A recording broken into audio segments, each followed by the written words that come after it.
I noticed when I would take my friends out that if we were different sizes, they could never find the same things I could find. And even though it was in the middle of a pandemic, people are at home, they love to shop, they love to online shop, and people still want to feel good and look good regardless of what is going on in the world. My name is Katie Roby. I am the owner and founder of Line Liam, and this is my store. I originally started Line Liam shortly after my daughter was born, who is now 6, Caroline. I started out actually as making bows for her, and so my Etsy store was established in 2014, but it was actually Line Liam part of it. This part you see now was founded in 2015. So I started out making little bows for her, and then I kind of got over into t-shirt making, and I decided to take my design skills and use that machine to create clothing for my children, which is William is my son and Caroline is my daughter, so it became Line Liam, which is the last 4 letters of both of their names. As our business grew online, I noticed a spot. I drove past this open retail space in town, and I went and looked at it. We were currently growing out of the spot we were currently in, where we handmade all of our items. And I found this spot and I thought, wow, like that would be really cool. It's big enough to have a store and our work area where we produce everything. And I believe that was in August of 2020 when I first initially saw the spot. It did sit for a little bit, and I drove by it again, and I decided that we were just gonna go for it.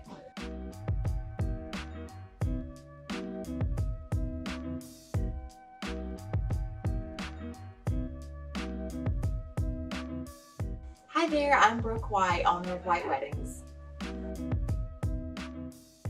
So in a lot of the business consulting that I've been doing, if it is a business where it is viable or possible for them to sell online, that is what I'm saying. It diversifies your abilities. And I think that's what we all should have learned as business owners through the pandemic is how to do business when you can't be the brick and mortar walk-into store. In the bridal industry particularly, that's the last thing we want, is to lose that personal experience when picking out a bridal gown. But we had to pivot.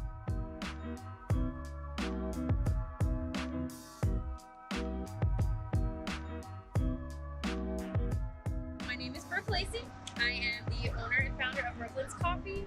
We got started only a few months ago in October of 2020, so very well into the pandemic.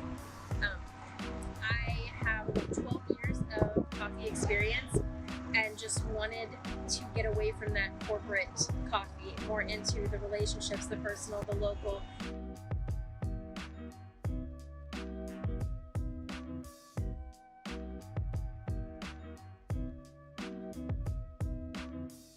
I don't have the crowds of people.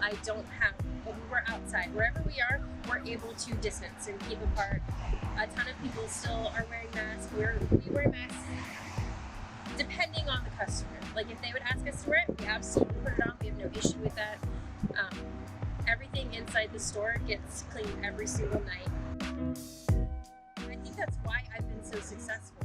We all are craving that all those little things that we had to do before, the going out to eating, the meeting for coffee with friends, and here you just have more peace of mind with walking outside, being able to distance yourself from people, still being safe, and getting that coffee, those things that bring us all together.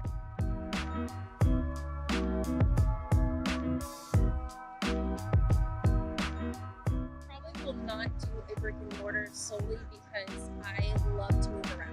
I like meeting new people.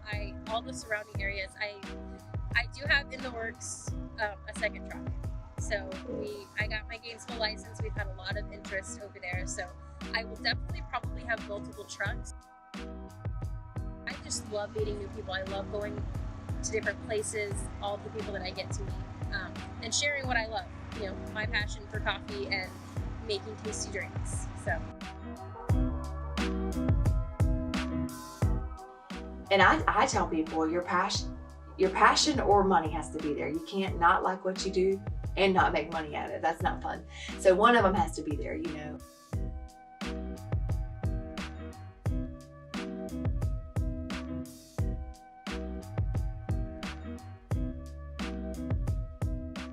Back to the beginning of COVID, obviously the challenges were shutdowns immediately, and we do have, most of our goods are shipped from overseas. So of course that was a big part of, our industry. But thankfully, we were given the option here in Georgia to proceed in business if you could do it safely. And I think for me, this is where some businesses will survive or be able to get out of any business loss if they did that. If they were in an industry they could do that. And having that option in Georgia was huge because it allowed you to take in something. Our delays, honestly, I'm assuming because China experienced it, or a lot of our overseas factories experienced it so much sooner. By the time we were experiencing it here, their factories were almost back and running. So there was a little bit of a delay there, but really not as much as I had predicted there or had anticipated. We did begin to put a cushion on customers' orders that were coming in, special orders, just trying to assume that there would be some cushion needed there.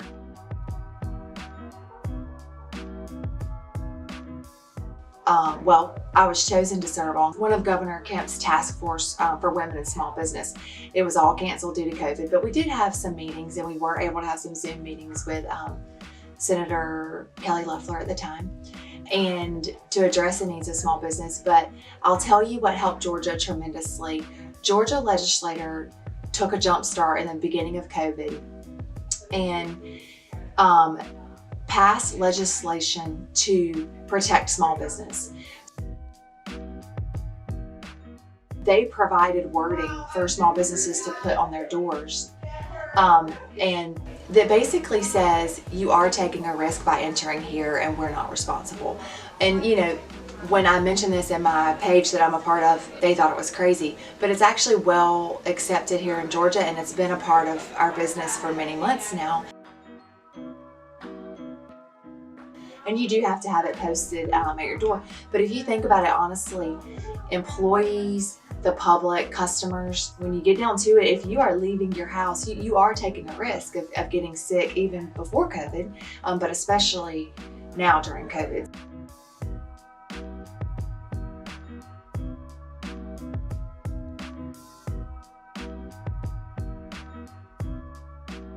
That legislation was huge, and I didn't know how huge that was until I'm still experiencing in our Florida store.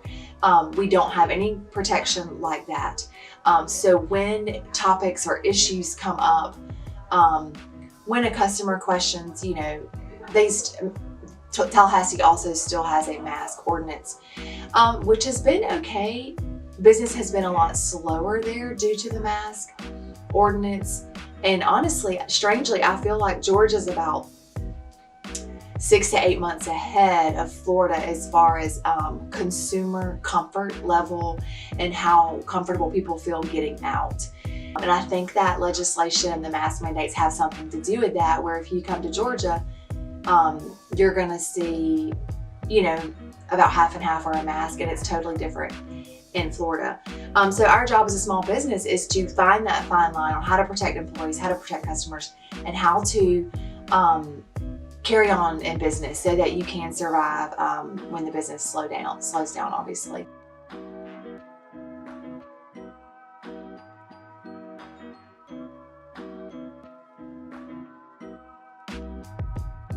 So I am Goldie Garber, and I own Nutrilean. I've been doing it for 2 years, working up a company. You can dine in, order online, go through the drive-thru. Why I started this was because of how overweight I was at one point, and that I realized that not a lot of people, it wasn't the fact that they were lazy or the fact that they didn't want to do it. A lot of times they're just not educated. So I wanted to educate them on how to do it, and that you can still eat pasta, rice, all the things, and eat real fruit. and it's okay. And so that's what this was built off of.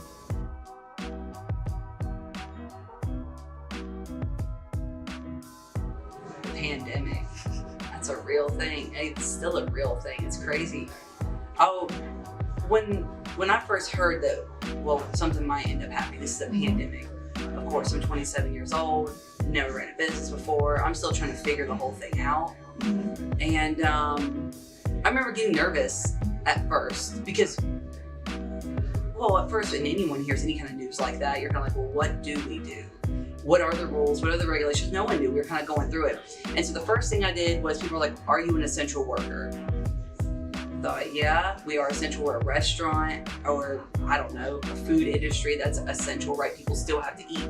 So I went straight to my computer and I typed up this fake thing that had our logo on it, said I am the essential worker, because they were telling us right in the beginning that you would have to have that in your wallet in order to go to work. So that's my first thing. I was freaked out. And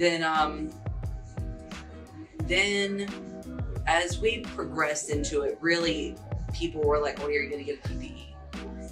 And I thought to myself, well, we're doing fine right now. Maybe later on, but like, well, if you don't get it now, they might run out of money. So don't get me wrong, the fear came over me, but I also realized that Nutrilean was completely birthed out of the fact of my faith.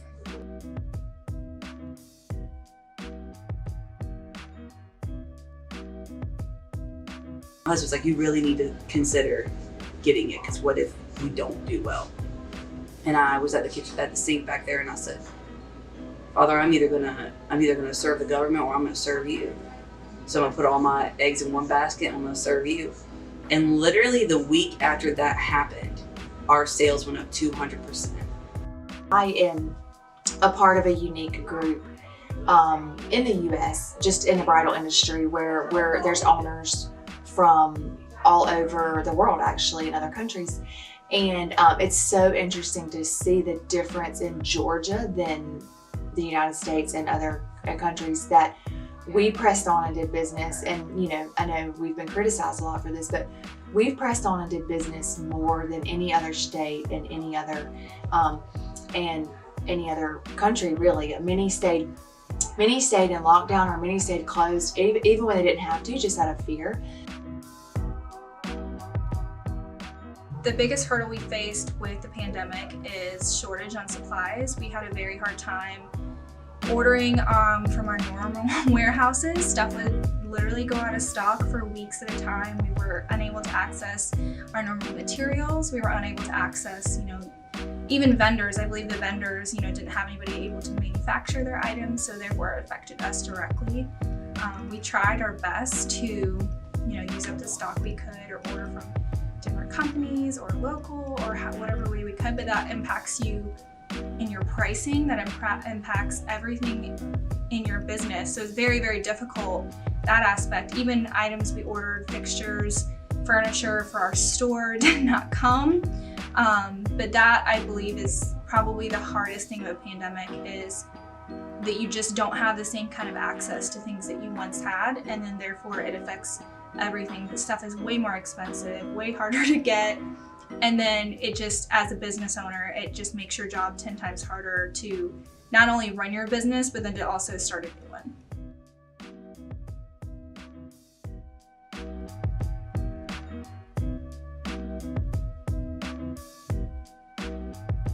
We used to have something on the menu, shepherd's pie, super simple, everybody can make it kind of thing.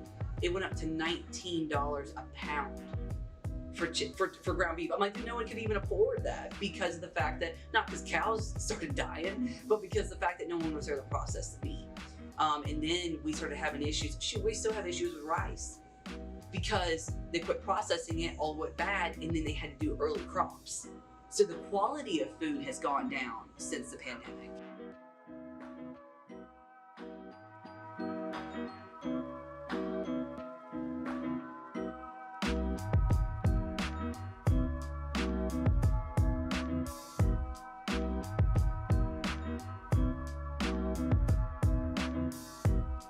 My name is Kara McAnally. My husband and I own a few different local businesses here in Lake City, Florida. We own Flip the Switch Media, which is a social media marketing company and website design that focuses on featuring local businesses in our community. We own a Brazilian Jiu-Jitsu gym, and then we also as well offer co-ed fitness classes out of that same facility, Revive Fitness, and then we also own Airbnb properties on the river that are short-term rentals that are idle for like weekend stay and vacation stay. 2020 was quite interesting for us. A few of our businesses were affected, but it was really cool because we just found ways to lean into it and just make the most of it, and it actually ended up being far more successful than what we really thought that it could be. Whenever the gyms closed in 2020 for the 2 months during the lockdown, our jiu-jitsu gym came to an end, and at that point we had, I would say, probably like 70 families, maybe 65, and all of our families still wanted to continue to pay us, which was amazing because we asked them not to, but they were just very adamant. And so we really leaned into that, and then my husband did Zoom instructional videos. Whenever things kind of lined up, we had outdoor classes at the park with our mats. It's been really cool because post-COVID there's been a lot more awareness of health and fitness, and yes, our classes have been really quite cool, and we didn't anticipate this 5 months ago, and now we have a full schedule and we're consistently growing, so that's been really cool.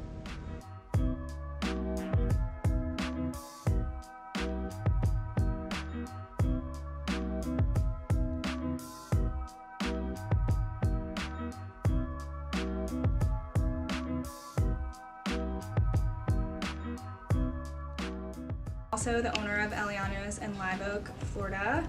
That was, I would say, one of the absolute hardest businesses to open, let alone during a pandemic.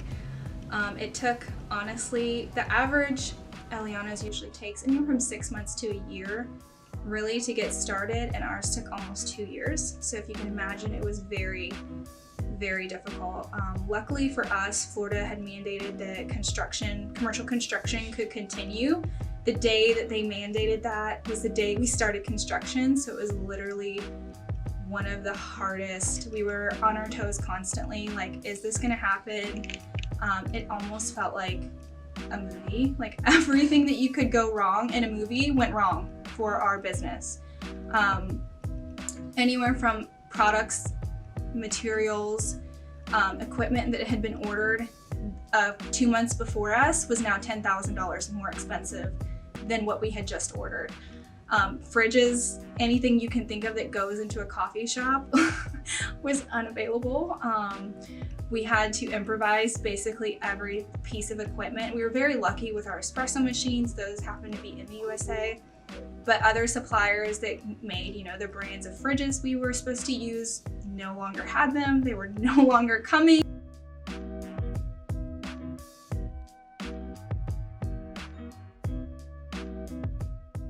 There have been challenges. We've had to learn to do things differently.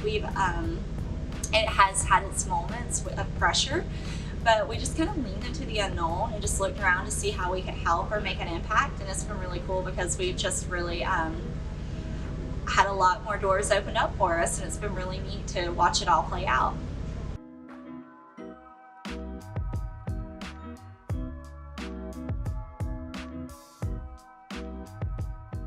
I think there were many good things that came out of the pandemic, but unless you're in business, you have to have a mindset. You have to let it be your culture to be positive and forward moving. I think businesses that are not positive and forward moving will look for a reason to fold and close, and many have already. And then the ones that pivot, persevere, stay positive, they will continue through it. That's just, I think it's two types of thinking. And it's important to have the latter. Top of that, to include, what if your employees get coronavirus? What if your employees catch COVID? What if they, are they wearing a mask? You're taking your temperature. Every time you walk in the door, you must take your temperature and write it down. The safety precautions, just to make sure that they're not spreading it to customers. We're very fortunate that our business is a drive-through, so the contact is very limited. And can be very controlled. We got really lucky in that sense. But that was probably the hardest obstacle of all is just the cost of everything. The limited supply, the availability, the hardship of trying to get those things in a certain period of time. Some of our stuff was supposed to come in 5 days and it took almost 5 weeks. So it was very difficult to even plan, when are you opening? When is this coming? When is, we got over all the hurdles of a loan and the actual business plan and getting construction started. And then you have instantly all these other new hurdles that nobody knows how to deal with. Nobody's ever had to deal with before.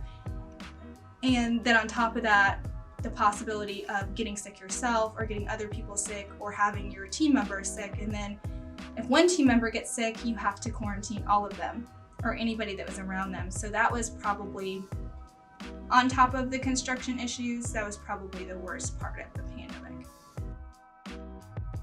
So I couldn't get a loan from anybody. So I started this from scratch. Then to top it all off, put a pandemic on top of it, you're just like, listen, dude, if you're gonna put me, and this is that's how I talk to God. I'm like, hey, what's up, dude? So if you put me in this position, you created me for who I am, you knew that this is what I was gonna do, dude, you're gonna need to give me the wisdom to be able to do it the best way possible. I have no idea what I'm doing. And that's what he's done. Every time I come to like really where I'm completely at the end of myself, because the thing is, I'm not gonna ask somebody for help. I don't delegate well. That's another thing that I've had to grow in. I do everything myself, and he has shown up and showed out every single time I'm done at the end of myself. He's like, this is what you're gonna need to do next. And 100%, it's made us survive, not only survive, but thrive through the pandemic.